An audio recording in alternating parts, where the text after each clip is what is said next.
مریم پارسا و مینو امامی دانشجویان دانشگاه تهران و دوستان نزدیک عطیه هستند.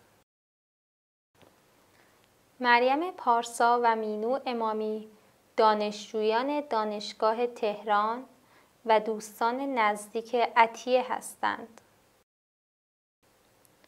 مریم 20 سال دارد و اهل همدان است. او دانشگاه تهران را دوست دارد و در تهران با عمه‌اش زندگی می کند.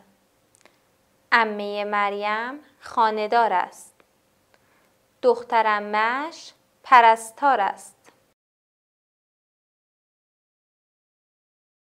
مریم 20 سال دارد و اهل همدان است.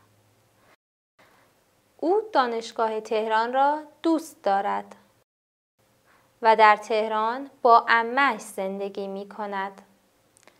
عمه مریم خانه‌دار است. دختر عمه‌اش پرستار است. مینو 21 سال دارد و اهل تهران است. پدر مینو کتاب فروشی بزرگی دارد و مادرش در دانشگاه کار می کند. آنها در خیابان پاکستان کوچه پروین زندگی می کنند. مینو 21 سال دارد و اهل تهران است. پدر مینو کتاب فروشی بزرگی دارد و مادرش در دانشگاه کار می کند. آنها در خیابان پاکستان کوچه پروین زندگی می کنند. مریم پارسا و مینو امامی دانشجویان دانشگاه تهران و دوستان نزدیک عطیه هستند. مریم 20 سال دارد و اهل همدان است.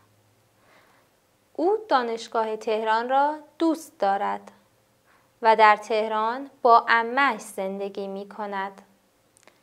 عمه مریم خانه‌دار است. دختر عمه‌اش پرستار است. مینو 21 سال دارد و اهل تهران است.